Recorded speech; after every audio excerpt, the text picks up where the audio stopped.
Are you ready? Can crush us. It don't really get no better than this the podcast that you're looking for. If you're really heavy into wrestling, hosted by the Mark. Energy that's so amazing. Gotta keep it entertaining. Rep the Can Crusher Nation. Yeah, you know what's going down in the ring. Lights out when you hit a ding ding. Knock 'em out like boom, bada bing. Hold it down, you can crown me the king. Gotta shout out to the Miz and Duke the Dumpster. We choke slamming everybody, power driving, hit 'em with a face buster. Yeah, this the show you need, and it ain't no need for waiting. Mark, hold it down for the Can Crusher Nation. All about wrestling and keep it entertaining. Can Crushers Wrestling Podcast. Time to break 'em, let's go. Yeah. Can Crushers. Yeah. Can Crushers. Let's go. Hi, everyone. This is Ringside Rain, and you're listening to Can Crushers Podcast. And now, here is your host, Mark Martinez. Ladies and gentlemen, welcome to a very special Can Crushers special. And today, I'm going to have my friend and author of Wrestle Black Bart come on the show, and we're going to talk about the book, Wrestle Black Bart. But hours before, Vinny Berry says, hey, Black Bart feels great, and he wants to come on the show too. So I am elated. I am a child back in, 4th, 5th grade, all of that. Black Bart, essentially surprising me, is going to be on the show with Vinny Berry to talk about his book, Wrestle Black Bart. I'm elated. Guys, I'm diving right into taking care of business because I want to get into this interview. I want you guys, you've heard me talk about and help promote this book, I want you guys to get the stories from Bart, and we talk about wrestling and everything that he's went through in his battle that he's going through right now. So no more. I am not wasting any more time. Let's get into paying the bills. Guys, we have a WWEshop.com. Go buy the new Rock shirt. Buy whatever shirt you want to. Sometimes you get a discount. Sometimes you don't. The affiliate code is down in our show notes. Also, don't forget Collar and Elbow, hats, hoodies, tees, all the cool things that Al Snow and his hooligans have at Collar and Elbow. Amazing shirts they have for Animal and Shad, and like a Dusty Rhodes inspired shirt, and the Macho Man inspired with Al Snow and Head. All these shirts are 100% awesome. I've had them all for years, and they're just absolutely great shirts. Go and buy everything from Collar and Elbow and use the promo code CANCRUSHERS, and you will save 10% from your entire order. That's awesome. Where can you listen to us? Spotify, iHeart, iTunes, anywhere that podcasts are, we're there. And don't forget to check out Podurama, which I've been using a lot. Right now, if you sign up for it, you get 50% off a lifetime membership. It's seamless, guys. It's from phone to computers to Alexas to everything. We're linked with Busted Open and Jericho and all those huge ones. We're right alongside of them. So check out Podurama. Join all our socials as well, because that's where, we can have the discussions. And I'd love to get a discussion once this is posted about the Black Bart book. Everybody go out and buy it. And you'll find out where to buy it and all of that. It's also in the show notes, guys, by the way. You can buy it there. So just buy this book up because it will help Black Bart. Proceeds go to help him in his battle against cancer as well. Don't forget about our new sponsor. If you're an energy guy like me and you're waking up at, the crack of dawn and you need that little spruce, W is the way to go. You've heard my testimonials over the last couple of weeks. 2 scoops in the morning of my Beach and Peach along with water, and it carries me through the whole days. There's no calories, no artificial flavors, there's no of that bloating. It gives you the energy to carry all the way through. So check out WDUBBY, and then use the Can Crushers code again to save 10% there. It keeps your awareness and everything. It's just, listen, I'm a garbage guy. I wake up early in the morning. I'm driving right off the bat in the wind, the snow, the rain, the craziness of Pennsylvania. It is just 100%. I'm not going back to any of that canned stuff. no carbonation, nothing like that. It has just given me a different feel on life with that energy, and it's awesome. So make sure you check that out. And don't forget, we have merch as well. You can click on the show notes, the merch link is there, or if you're searching around by CrowdMade, their website, just type in Can Crushers, hats, hoodies, tees. No hats yet. They should be on shortly. But tees, hoodies, tank tops, all like that. More to come in the near future of glasses and shot glasses and everything as well. So, yeah. Here comes Al Snow to tell you more about Collar and Elbow. I'm on a little bit of W right now because I'm just so stoked that Black Bart and Vinny Berry are coming on the show. Wrestling. A love and a passion we all share.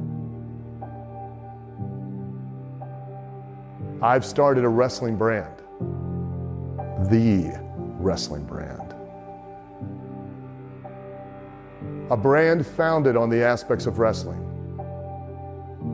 Two entities working together to create a product that connect emotionally for people everywhere. Collar and Elbow is the brand. Passion and love for wrestling is the drive. I am Al Snow, and this is Collar and Elbow, the wrestling brand. Hey, y'all, this is Sam Houston. I got to tell you, if you want to know the latest in wrestling and what's going on, tune into Can Crushers every time it comes on. I know I will. Later, y'all. Welcome back to Can Crushers, folks. You heard how excited I was to talk to these two gentlemen. Well, at least one of them. The other one's been on the show so many times that everybody is sick of them, but we love them anyway. Guys, our special guest today is Black Bart to talk about his book, Wrestle Black Bart. And I guess we'll have the author on once again, because it's my homeboy, Vinny Berry. Gentlemen, how are you doing this afternoon? Doing all right. I'm doing well, thank you. Vinny, you know, I love you. Well, you know, apparently I haven't known Vinny quite as long as you have. But I tell you what, Vinny, and I'm not trying to blow smoke up his butt or anything like that, because I don't candy coat nothing. But Vinny, I've known Vinny for probably going on 2 years, Vinny. Yeah. And we started this book. We didn't, we had some ups and downs. We had some in betweens, couple of knockdown, get it again kind of sort of thing. But we always come back seeing eye to eye on almost every dadgum thing you can imagine. He in this book he tells, I would give him the story, and he would put it on paper, because I was an athlete my whole life, and I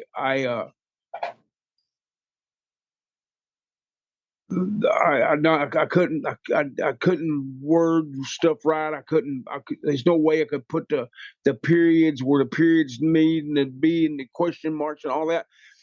Vinny did it but it was like Vinny was in my shirt pocket right here when all that stuff was going on, when it was actually happening.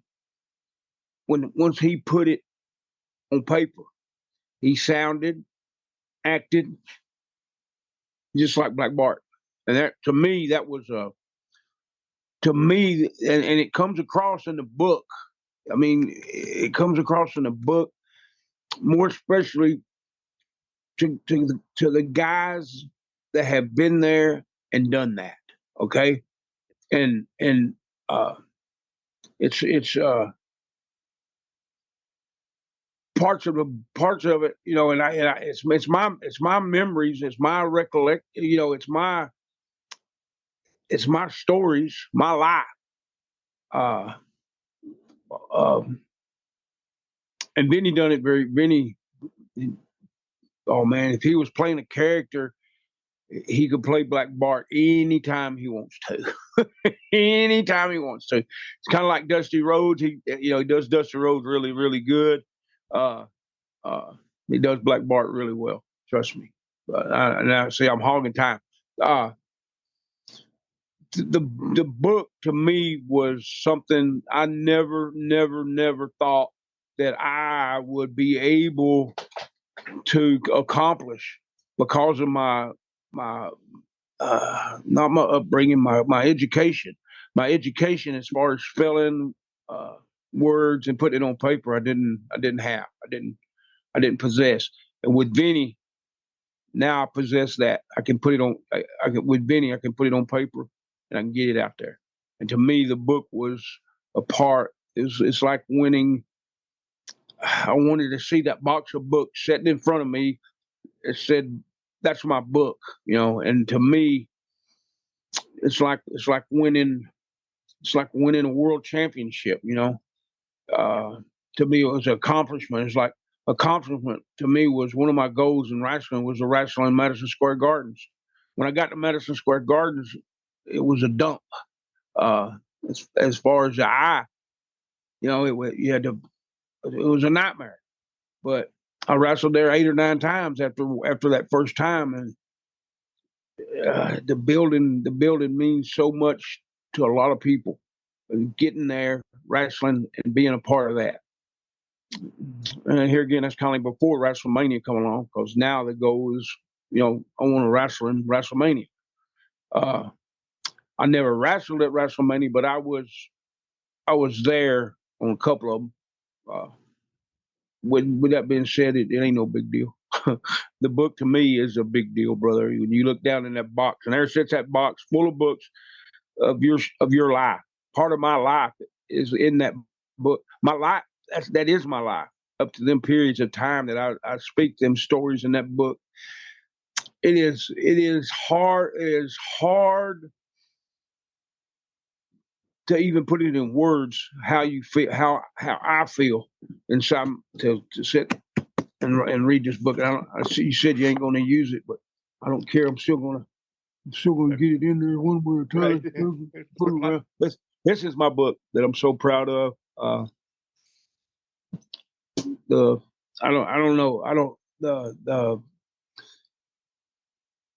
Holding it in my hand and look at you people in the face and say, this is my greatest accomplishment.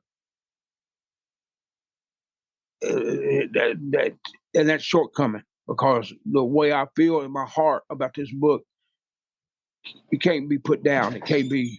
It's felt, and I feel it. I feel it, brothers. And I'm sorry I didn't mean to take up all that time, but no. This is your time. You can cut me and Vinny off as much as you want because we're okay with it. I was going to get to that. Is this your? You've held belts. You've held this. You've held that. Is this your greatest accomplishment? And you just answered it. And seeing you, and people can't see you right now because we use the audio part, but I will vouch. I saw the feelings, the love, the passion in your eyes when you were talking about it. I just got the goosebumps and everything. So before we dive more into the book, I want to ask how you're doing. It's out there. You're battling cancer right now. You're going to kick its ass and take its name and all that. But how are you doing right this second? When it comes to the cancer, and me and you was talking a little bit before we started talking. The cancer, man, is man, it's hard right now. And another thing, I know this is video, but I mean audio. I'll get it right. I just had a birthday, and I had so many birthday, I don't know, happy birthday wishes, and I want to thank everybody for that, and I want to give an update on my cancer.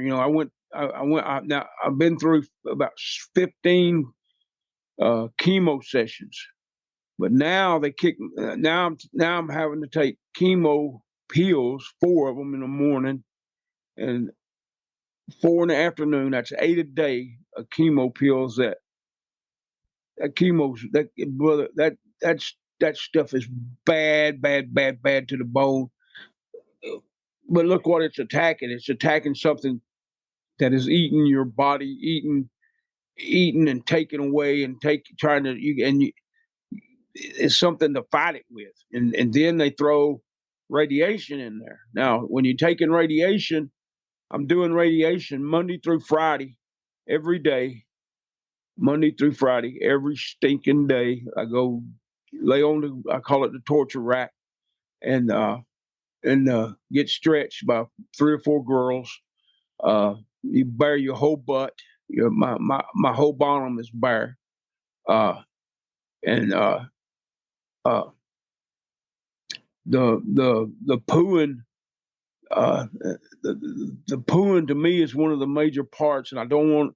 Got 3 or 4 women running around. I'm sitting on this table. I can't get up. I can't get down. You can't do really nothing. They're moving you around with a sheet. Once you get down there, I'll get that sucker here in a minute.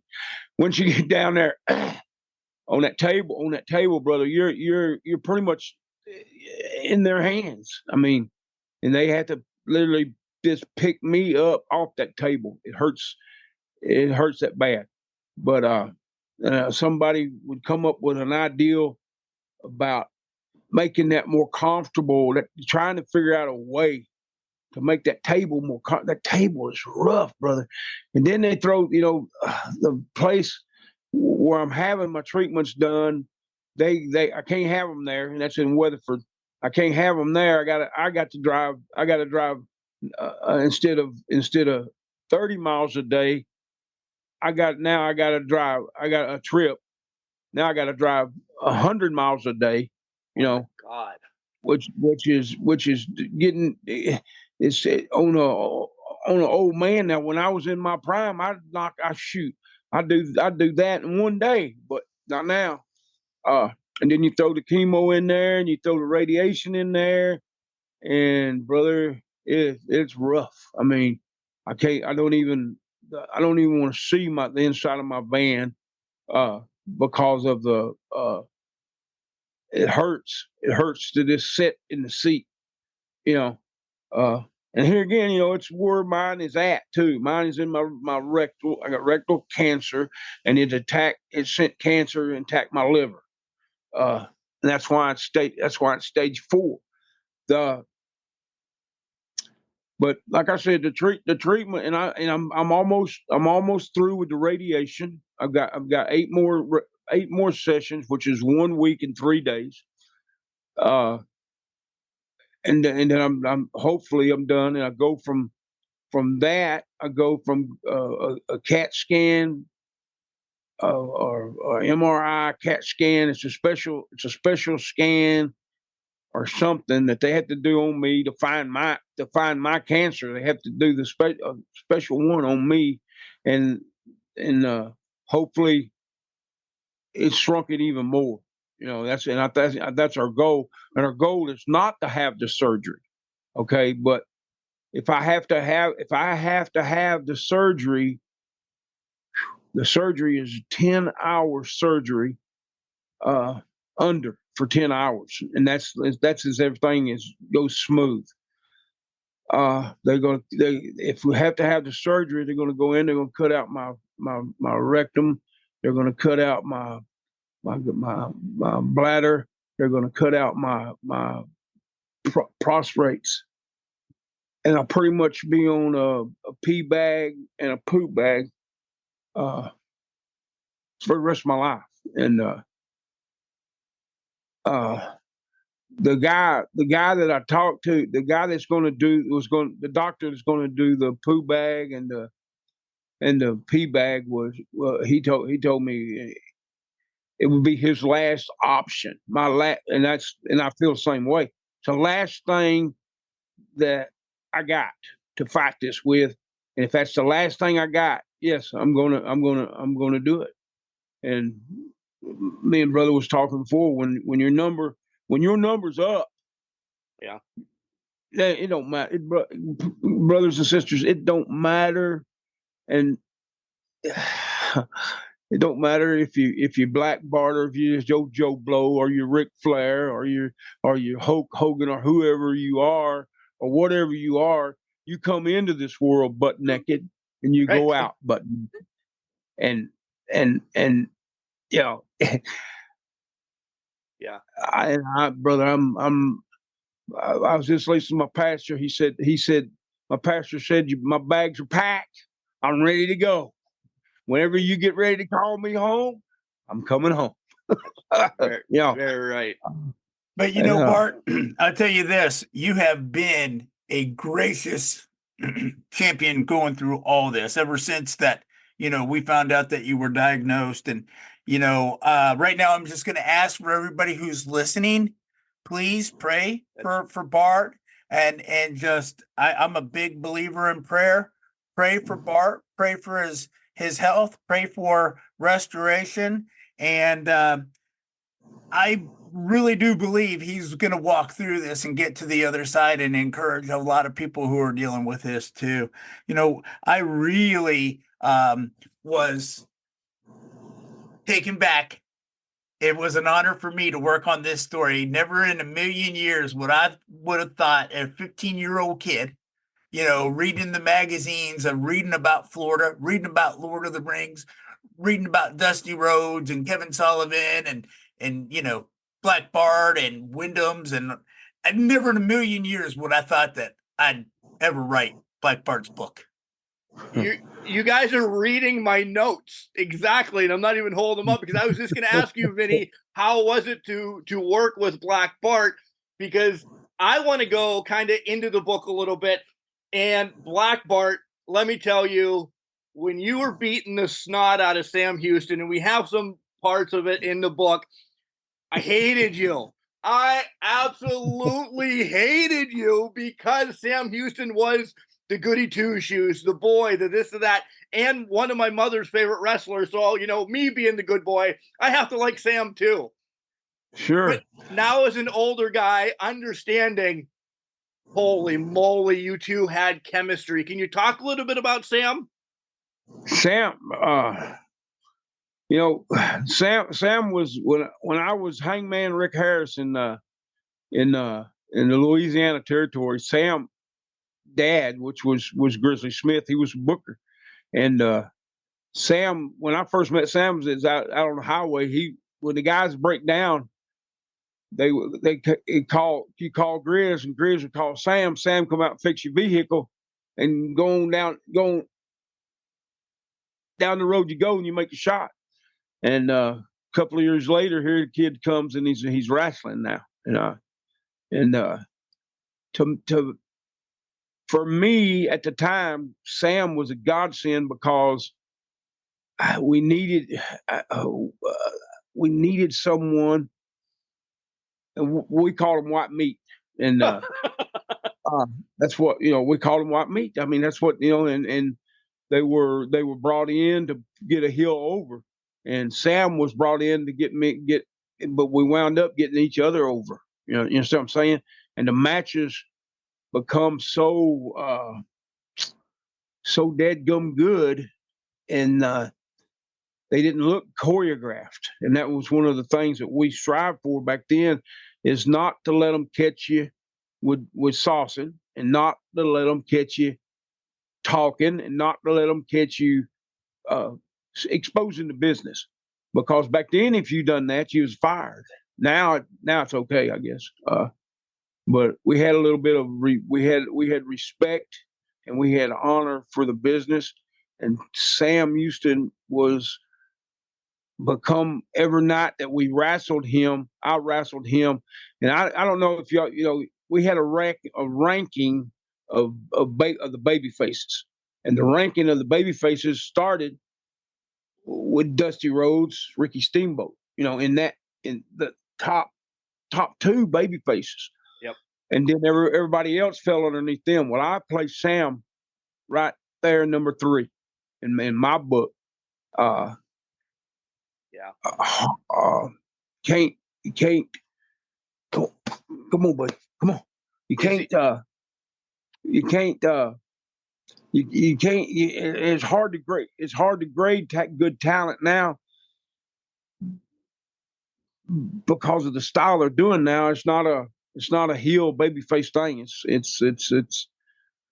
It's simply who's getting the push and who's not getting the push. And me and Sam got a push, but we wouldn't pushed.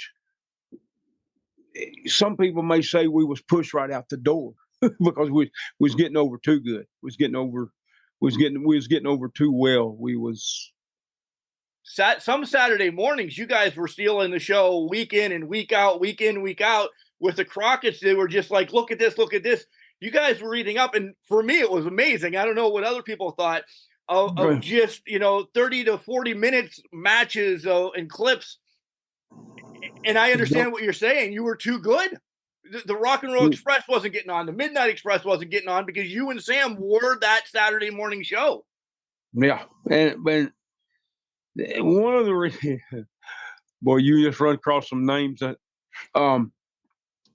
one of the reasons that and then that was, and it was, we all wanted to get over, and we didn't want to step on the wrong toes. And I don't know if that's or you got to have that steps of the ladder as you're going up. Well, coming back down, you got to make them same steps back down. So with that being said, you don't want to hurt. You don't want to step on nobody's toes. You don't want to hurt nobody's feelings. You don't want to do this. Sometimes you have to get a point across, but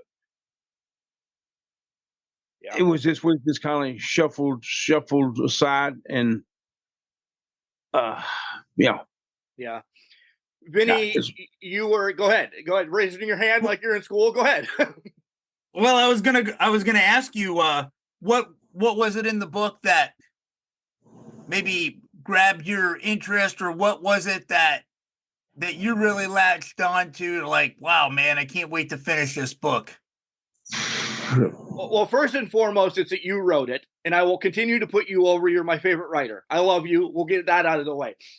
But the stories, and I told you it was the stories that, I'm a 10-year-old kid, and the way that you're writing them, there's a TV in my head that's just playing the video of Black crushing Sam. And we'll stick with Sam for a second.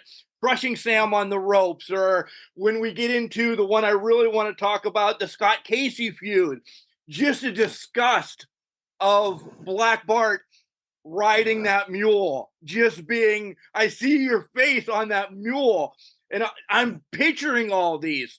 So I couldn't put down the book, essentially. So it was just all of it, Vinny.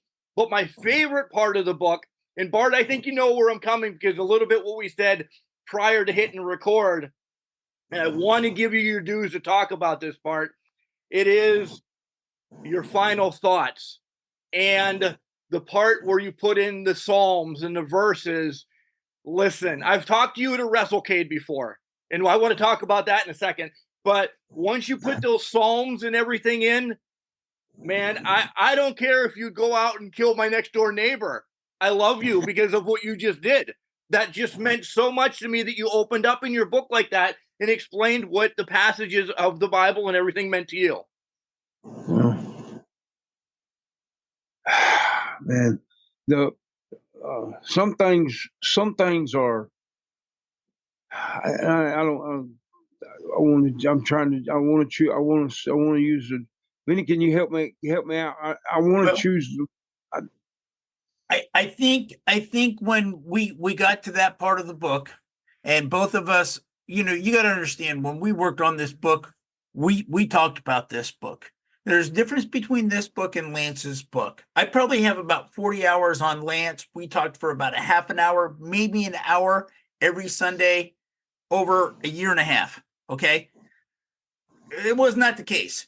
I work evenings, and so I could talk to him in the morning, or I work, the days I worked during the day, I could talk to him at night. I almost had access to him almost any time. So we talked a lot. We probably have 60 plus hours recorded conversations. if not more. And we did that all the way to the end. So when we got to this part and we were talking, I wanted to, kind of take, after talking to him as long as I did, I kind of knew how we're going to wrap this story up. And we wanted to touch on, we talked about this, about how these people touched his life and what it meant to him when these people left his life, and so we took those Psalms and we took the Psalms that correlated to those issues and put in the ones, and we talked about it. Which one would you like? And he asked me to contribute some thoughts of what Psalms to put in. And so that whole last chapter was really just a collaboration of our hearts, And that's the meat and potatoes of this book, that you both, Bart telling the stories, and then Vinny, you kind of translating them. And Bart said, you get the TV in your head, as I continue to say, that you relive every moment of your life, Bart. And it's so overwhelming, and just being part of it I'm back to my childhood. I'm reliving your life with you. And it just meant so much because you can feel the feelings in this book. And Vinny, not that I couldn't in any of your other books, I cried in this book. I cried because of the passion that you wrote of Bart's words. Yeah. That's what I didn't tell you off air ever before, because I wanted to do it face to face. I cried reading this book because I know what Bart had went through and the hardships he had, sort of kind of in wrestling. I was like, oh my God, this book is full of love and passion. Your other ones are full of stories.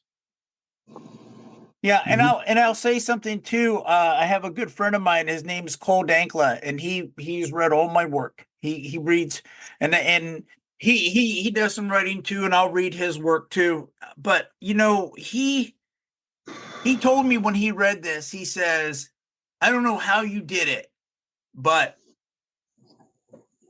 this is 100% Bart coming through in these pages." He said, it doesn't even sound like you. It doesn't sound like Lance.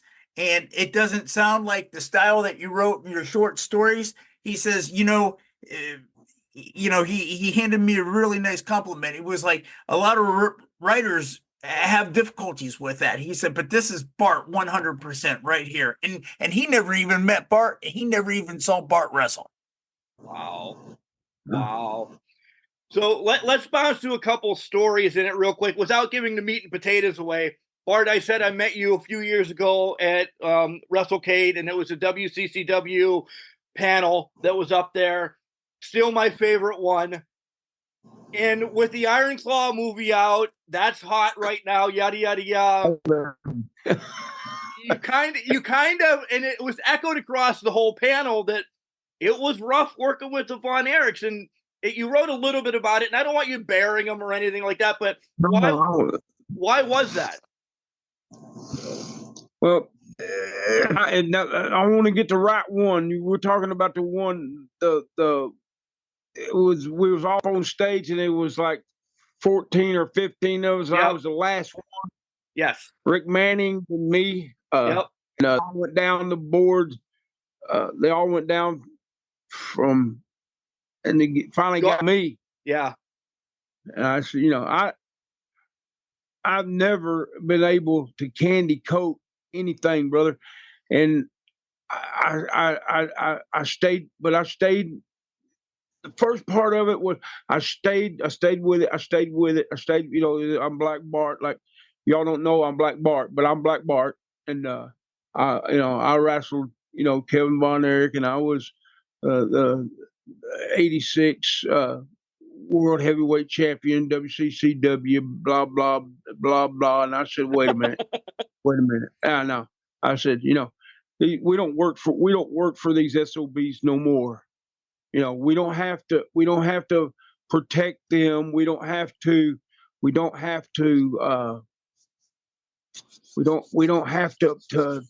kiss their ass anymore. We don't to get a paycheck. Okay. When you're feeding your family, there's a lot of things you'll do, that ordinarily you wouldn't do. Now I draw a line, on that. I draw a line on how much I will do, even in that effect. Or if we went back down this line of panels and everybody actually told the truth, it would be in what a stinking nightmare it was working for the Von Erichs. Because you got in the ring, they were stoned out of their gourd. I mean, that's fact. That's fact. And then you be putting Holtz on yourself, or you'd be getting knocked in the middle of next week sometime with a discus punch, or put the iron claw on you and poke you in the eye when they put an iron claw on you. And you're giving them, here's my head, go ahead, put the iron claw on me now. Go ahead. We don't have to do that no more. That's all, I ain't going to do it no more. And that's one reason why I wasn't in the movie. That's the reason I wasn't even mentioned in the movie. And does it irritate me? I was such a part of that at that time. Yes, it does. Because I want to, after the Freebirds, WCCW never really made a comeback. But during my time there, we got it going back up the right direction. You understand what I'm saying? With and I wrestled every one of them. I wrestled every one of them except the youngest one, Chris. I didn't wrestle. But I got stories about all the rest of them. And that what's in that book, what's in this book, does not even scratch on the subject. And don't even scratch. It's not even just a little bit. It's just a little tickle. That's all it is. What's your favorite? I know the whole accomplishment of this book means your life, essentially, but what was your favorite part of the way that Vinny translated it into you in the book? Because you've heard it back, you read it back, however you got it back. What's your favorite kind of chapter to kind of a big tease for everybody to say, hey, if this is Bart's favorite, you damn well better buy this book because it's going to be yours too. One of Sam Houston, the story I told about Sam Houston, my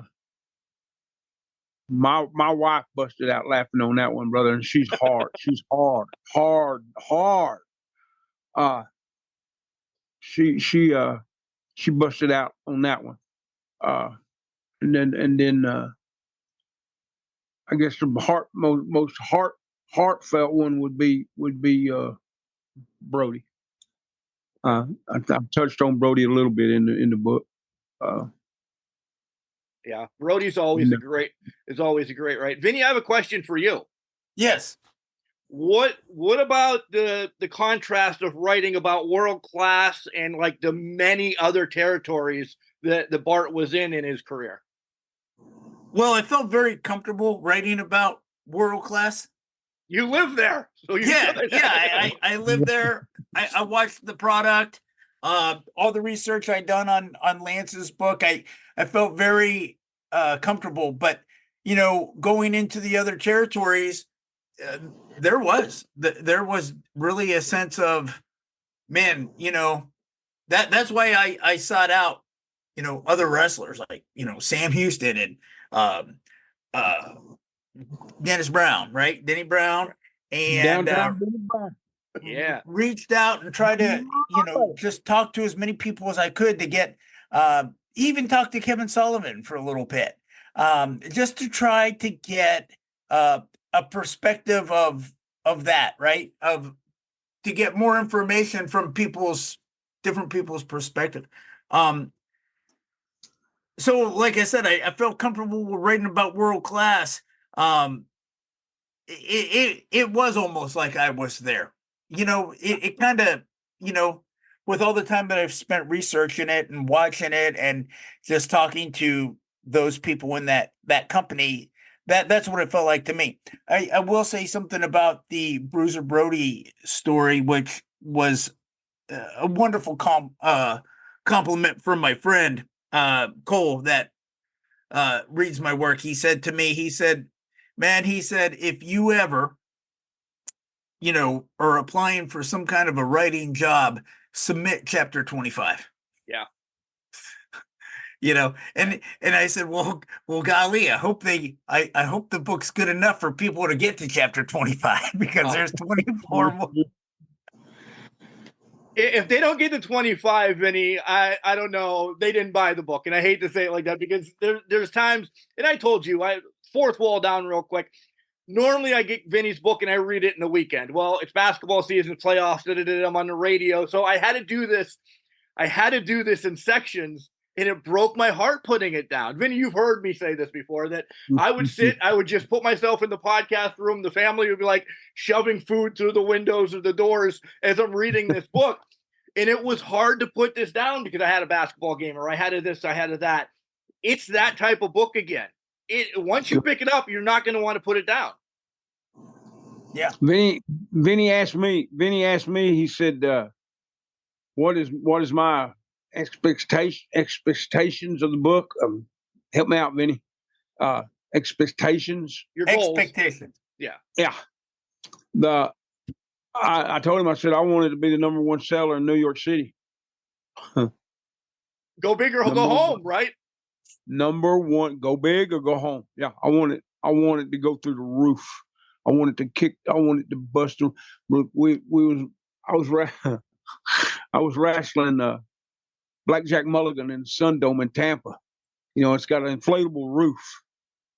Well, certain doors in that building, if you open them and they don't shut them, that the roof actually fall down.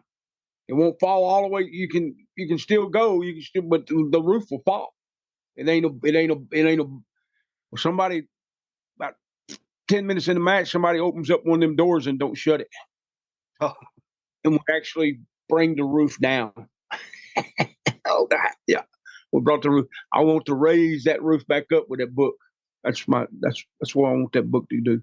I want to be the number one bestseller, number one best everything in New York City. And I you know what? I think the book also too, what I liked about the book was there was really a roller coaster. It did feel like a roller coaster ride. A lot of feel good moments and then a lot of disappointment. When you think about Bart's career, 30 years in the business, tours to Japan, belts and belts and belts, right? So that right there tells me, hey, he was good. Promoters liked him. They trusted him. But, Bart wasn't everybody's cup of tea. And when you see the disappointment in his career, like say when he goes to WWF and doesn't get the push, right? That all the guys that he grew up with all the guys that he grew up in the business were getting the push. That was pretty disappointing, when he's coming back to Dallas and then he's, I love this story with Kerry Von Erich and the transformation that Bart saw in Kerry after Kerry went to WWF and then came back, right? And what a sad story that was. But that whole era of wrestling was sad, right? Yeah. Yeah, it was. Forward by JBL. You got the Horsemen in this. You got Murdoch in it. Every territory. Mr. Fuji. That one wasn't linked to me. So that whole story, it was like, oh my God. The Slaughter and Don Kernoodle thing. I just lived something with him at WrestleCade last year where Slaughter and Ricky Steamboat talked about it. So this book is just full. If you're my age, younger, a historian or anything like this book is, as we said it, a memoir. It is an autobiography essentially, but it is more of a memoir, right, Vinny? Oh, absolutely. And also too, the stuff that I really, really liked was the Florida stuff. And I'll tell you why. Because back when I was a teenager, we didn't get TV in Florida. I think one time I got some kind of like a special, like Bash of the Belts or something. But it was, Wahoo McDaniel was on there. Dusty was on there, Nagasaki was on there, but I couldn't believe that I was watching it because we didn't get that TV. That's not how TV went back then. You get your local channels, and if you didn't have cable, you were SOL. And so doing the research on Florida and finding out what happened at Lord of the Rings, because I remember, the magazines when they come out, the wrestling magazines, what are they, like 6 weeks or a month or two? I mean, they're 2 months probably.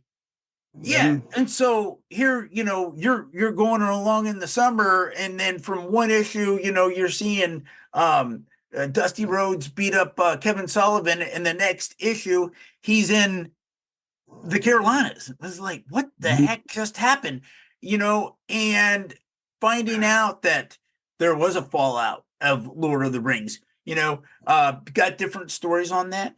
Kevin Sullivan. This is the interesting story of this book, and I'll share this story. So, 16 wrestlers, including Dusty, all left Florida to go to the Mid-Atlantic, and that was over like a 6-month period. So the guys that were wrestling with Dusty in Florida eventually either went to North Carolina with him, and I think I tracked it down to about a half a dozen people went somewhere else.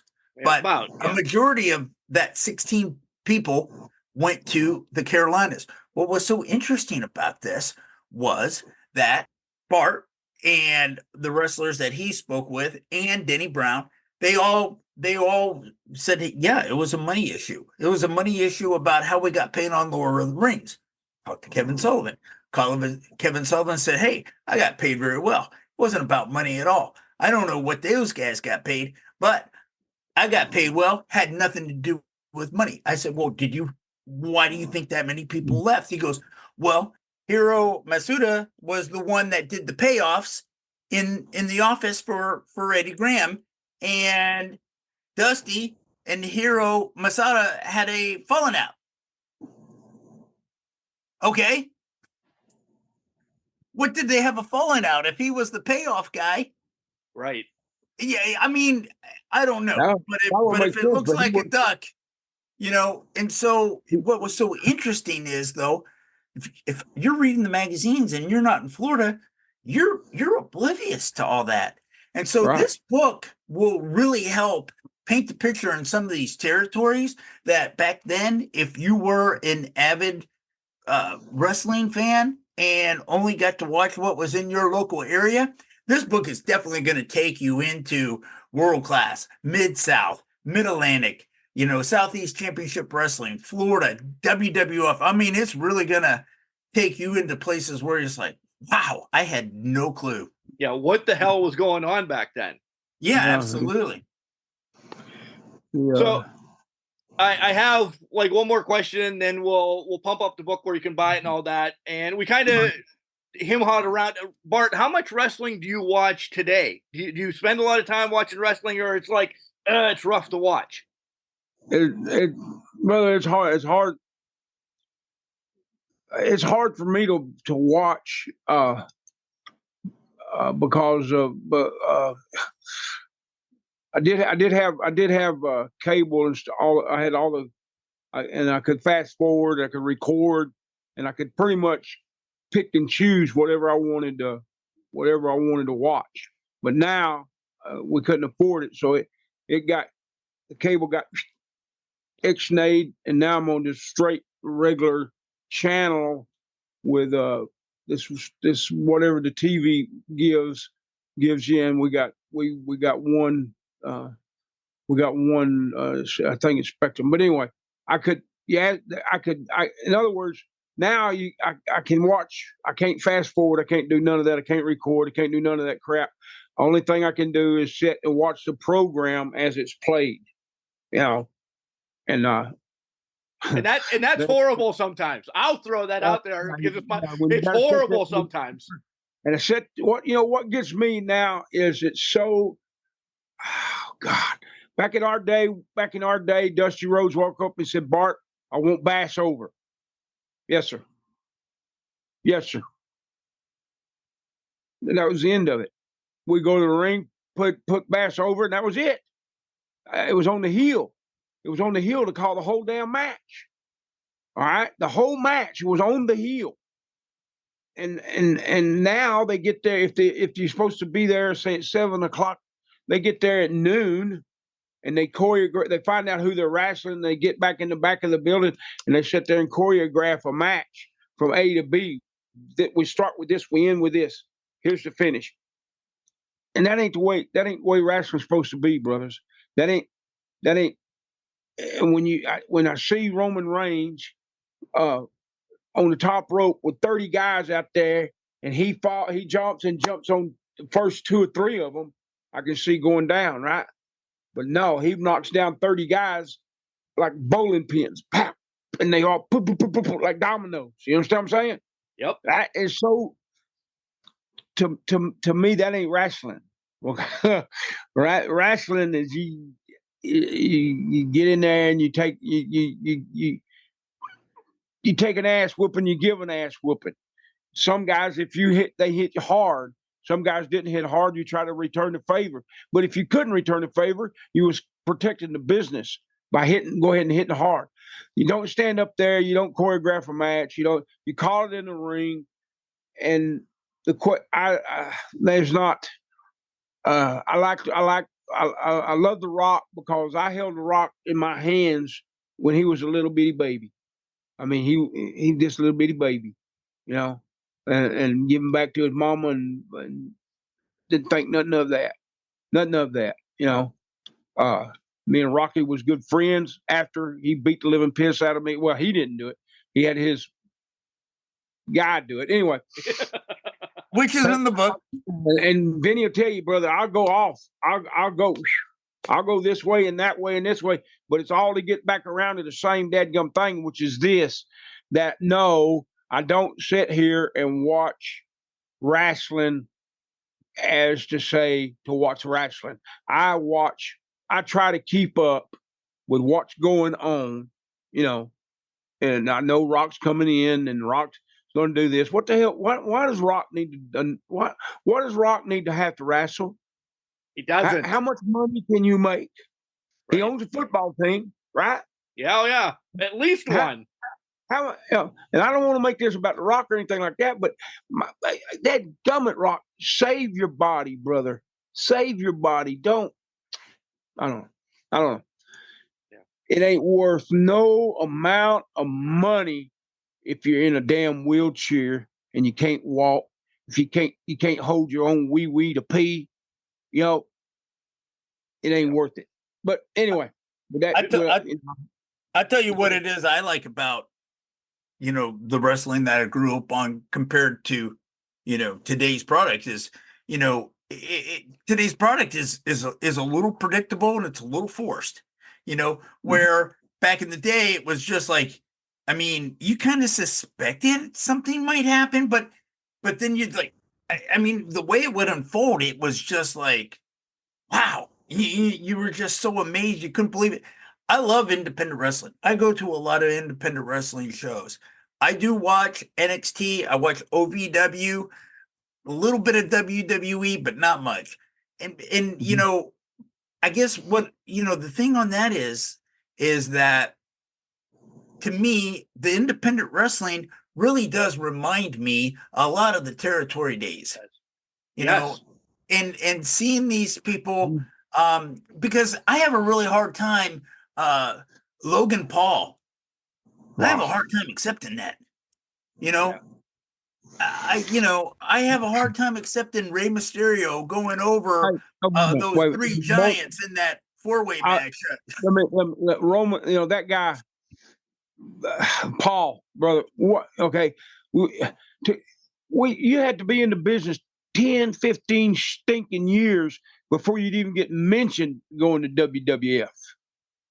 This guy comes off the damn podcast or whatever, and he's got following and everything. So he gets the push, he gets the belt. And I'm not saying that all the flying he does and all that. That's all good and great. He's one heck of an athlete. Huh? He's one heck of an athlete. Oh yeah. I don't take, but what I take away from them guys is this: pay you some dues, and then go in and say, we're holding your ass with your hands and saying, please, Mr. McMahon, can I have a job? And then start kissing all your ass. Yeah, and I think another interesting thing is some of the personalities that you'll see in this book. Some of the people. I mean, Bart is if you could, he's a tell it like it is kind of guy. Right. And I think the book was written in good taste. Nobody's being embarrassed or having their pants pulled down in the in this book at all. It's done with taste and class. However, if you're a prick, he's going to tell you you're a prick. It's in Bart's words. And it's in Bart's words. And I think there's one person in there, but there was a lot of things that happened throughout his career that he didn't think was fair, and I think we touch on in the WWF chapter, UWF, WWF, where he goes up there, he gets a phone call and he's like, hey, come up for a tryout. And he goes like, well, he's getting the phone call from JJ Dillon. Hey, man, you worked with me for so many years in 2 territories already. What do you mean a tryout? Why a tryout? And so he keeps on saying tryout. Well, Bart turns the idea down, or turns down the opportunity, goes back up there a year later, pretty much, has no other choice, goes up there, gets worked as a jobber, and what's in the book. You read what's in the book. I'll let you share. When he's walking out of the door, when he's getting fired, what was he told? If you would have been here earlier, you could have been champion, yada, yada, yada, something like that. Yeah. But you should have come up here the first time. Yeah. We call it. Yeah. But it was dubbed as a tryout. F that. You're Black effing Bart. You don't need a tryout. So it is very open, the book. Vinny, I want you to tell everybody. Go ahead. I was going to say, once you're done with your thought, give everybody where you can find it. Yeah, absolutely. I want to say this about this book. Because I shared this, because I didn't get to watch a lot of Black Barton really until he came to Dallas, right? Near the end of his career, near the end of my watching wrestling, because I started graduating from high school and chasing girls and getting drunk and all that good stuff, right?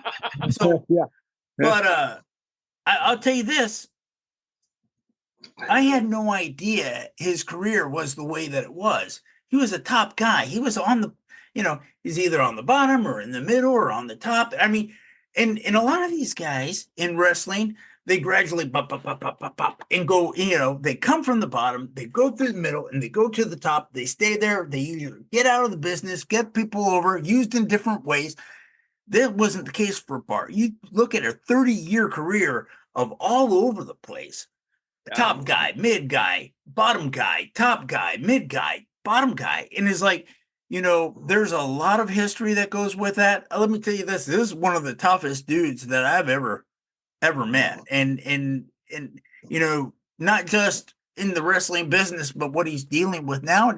He's just walking with it through grace, and I know from talking to him for as many hours as we did, he didn't like everything that happened to him in the wrestling business, but you know what? He did his job.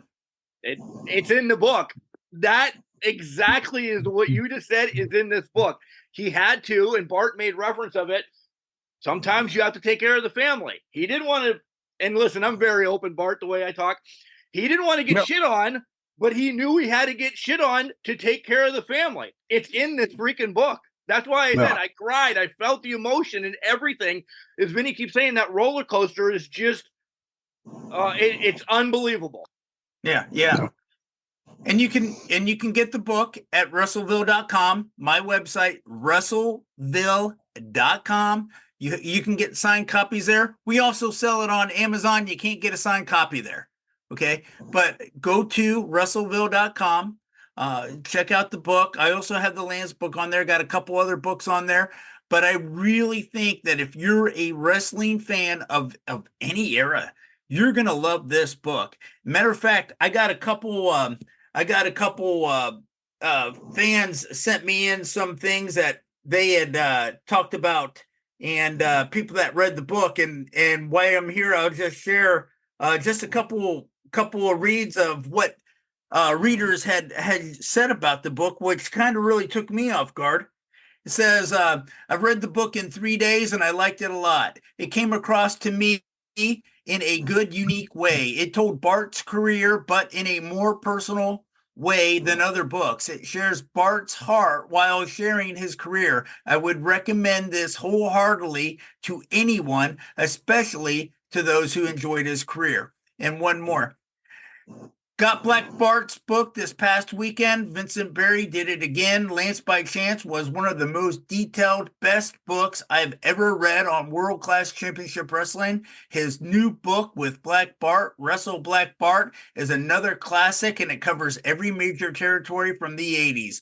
Bart's stories are great. I got through it in 2 days. I recommend this book to any fan of Black Bart or the 80s wrestling in general. Another home run by Vinny Berry. So I tell you that every time. I tell you that every time, my friend. Yes, but we run commercials for each other. So that's part of the deal. It's not a commercial though. I would tell if you'd write a book about me, I'm like, this sucks, Vinny, because I don't have anything to say. When it's Bart's story, I told you this is my favorite one that you've written by far. I think it's one of my favorites too. I enjoyed it a lot. I really, like I said, I would have never in a million years thought that I would have written a book like this. And I was reading it like about a week ago, and my wife was like, "You're reading that book again?" But I'm always reading it on a computer. You know, rarely do I get to take one of my books in my hand and just read it like a book. You know, and so she's like, "Well, how many times you read it?" I said, "Wow, babe, this is a good book." I like it. Bart, we'll give you the last words. How do you want to end this? What do you want to tell all your fans, wrestling people out there about the book? We're going to make it the #1 bestseller. What do you got to say, buddy? You know, I don't want to. I've got this. Like I said, this book, and after thoughts, after whatever you want to call it, I don't know, but this is part of me, and it's in here again. I get it. If I even get the dadgum thing close to me, I start breaking up. It covers a little bit about my childhood, my mom, my dad, my brothers, and how it should have went all a different direction, but in God's will be done. It went into wrestling instead of what I wanted to be a pro football player. But that fell through, and wrestling door opened up, and here I am on a podcast talking about my book, and actually holding my book up in front of me, saying it's my book, and it means so much to me that if I can just have a box and to look at and say that, hey, that's my box of books right there. That's my box of books. That's Black Bart stories. It means if they just sit right over there in that corner, and I can look over there and say that, and hold one in my hand and say it's mine. I did it. I don't. And Benny, you ain't gonna like this, but I don't give a rat's ass if any of them sell. It's my book. You understand what I'm saying? It's my heart. It's from my soul. It's me. And if you want to look into Black Bart's soul and Black Bart's heart, all you got to do is read this book. Reading this book, and that dude read this book in 2 days, brother. Did you say 2 days? Yes, brother. I couldn't. I couldn't read a chapter in 2 days. That's my Bonnie, my wife that died, my first wife. She's in here, and she was a book reading fool, and she get them books, that thick, like thousands and thousands of pages, and she'd read that thing in a week. And I thought that was amazing. But this ain't the, it's to read it in 3 days, brother. Didn't read it again, maybe you missed something. You're calling people out. You're not calling people. Yeah, and this is a little thicker of a book that I'm used to writing. It's so funny, as my first 3 books were all like 224 pages, and that wasn't planned at all. No more than 230 pages. This one's about 236, or 336. I'm sorry. 336. But I don't know. I'm trying to put it, but like I said, this to me, this is, and Vinny's daughter did this. My niece. Go ahead, brother. Go ahead. Yeah, it was my niece. Your niece. Yeah, my niece. My niece did the cover of the book and did the drawing, and I collaborated. I had the idea in my head, but she brought it to life, and there you go. Mine would have looked like a scarecrow had I done it, but I want to end with my health. And I feel, well, then again, now this is Sunday, and if Sunday's my best days, as far as the chemo and radiation and all that stuff, I'm gonna fight the good fight, and that goes without saying. Another thing that goes without saying about old Black Bart is my whole career, I would say God was my co-pilot. No, he wasn't my co-pilot. He was my pilot. Yeah. He's number one in my heart, my soul, my everything. Jesus Christ first, God first, and then put everything behind that, and everything falls in behind that. Okay. And I think I've told Vinny, and I've told just about everybody, if I was to drop over dead face first right now, right on top of this computer or whatever, laptop, whatever it is, as soon as I hit the floor, I'm just going to bounce and go straight up. And then I get my new body. I get my new everything. I said in the beginning of this thing, we come into this world butt naked, and we go out butt naked. Can't carry nothing with us. That's the way it's is. That's what's written in the good book. That's what I believe in, and I hope and I pray that each and every one of y'all buy the book with that, and my faith in Jesus Christ as my personal Savior. That's what matters. That's what matters to each and every one of y'all. If you haven't, receive Jesus Christ as your personal Savior. God bless each and every one of y'all. Bye-bye.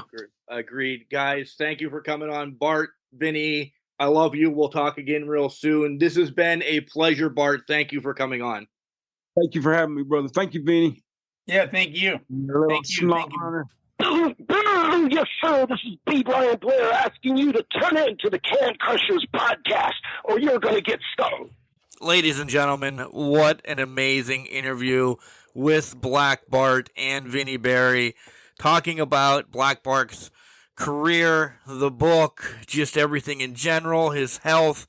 And you heard how emotional Black Bart got in some of this, what this book really means to him. And it's so wonderful that Vinny could put the words that Bart essentially told him in telling the stories about his 30-plus years in the business, and then put them in a book. And as it was, I said in the interview, listen, Vinny and I, Fourth Wall Down, talk about this all the time. I've had this book for a little bit, and we had to schedule this, and then he surprised me with Black Bart coming on, and we always talk about how I think Vinny's book's doing, and this, that, and the other, but I wanted to save my real reaction for Vinny, and I've told him, hey, man, I love your book, yada, yada, yada, but I did. I felt every piece of everything that Vinny wrote as Black Bart told his story in this book. There's times, just that you get emotional, you get invested into this book, that it's that roller coaster, and that's probably the best way that you can describe this book. Black Bart doesn't sugarcoat it, as he says on the podcast. The words in this book are Black Bart's. If he's going to say something, he's going to say it, and you felt that in this book. It was so amazing. And I don't want to give you any more spoilers. I want you to go on Amazon to buy the book, or Wrestleville. Again, it's posted in the show notes if you want like an autograph copy of it or whatever, because this means so much to Bart, and proceeds will go to Bart to help in this battle that he's got with his cancer right now. And you heard him open up about that, and we talked a little bit more off air as we wrapped it up. And man, this is titles across the line, matches across the line, everything that Bart did in his wrestling career. This is Bart's number one accomplishment. You heard him saying he's just so happy to have that box of books that he could sell when he goes to a convention, or he can do this or do that. It just means so much to him that Vinny took the time to sat down for these 2+ years to write this book.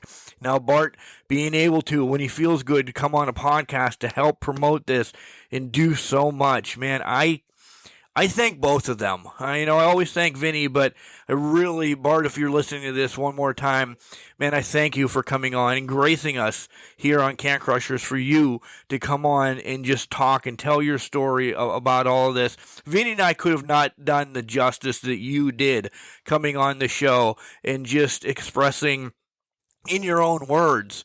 And guys, when he was holding up the book, because we did this video, we did this interview essentially over Zoom, and then I took the audio, yada, yada, yada. You know how podcasts work. But just the love and emotion that was coming out of his eyes when he was talking about this book gave me the goosebumps and gave me the feels and everything. And this is a guy that I hated for the longest time until, talked to him at a WrestleCade and everything. That he's just heart of gold. And I know, the dastardly Black Bart wouldn't want me to say this as he's draping Sam Houston across the ropes and just crushing him. But unbelievable. Guys, I also put the promo in there of B. Brian Blair because this goes hand in hand. Make sure you check out Cauliflower Alley Club as well, because they give back as well to, when wrestlers or injuries or passings or anything like that. The more you support Cauliflower Alley Club, it can help people that are having situations. But this book, proceeds go to Amazon or Wrestleville and just buy. And we'll have to wait and see what Vinny Berry is going to do next. And this is going to be hard pressed to beat Vinny. I'm sorry to tell you, this you maybe go out on top, buddy. I love you. Bart, I love you too. Guys, remember, just because you're trash doesn't mean you can't do great things. It's called a garbage can, not a garbage cannot. Make sure you tell your loved ones you love them, because you never know.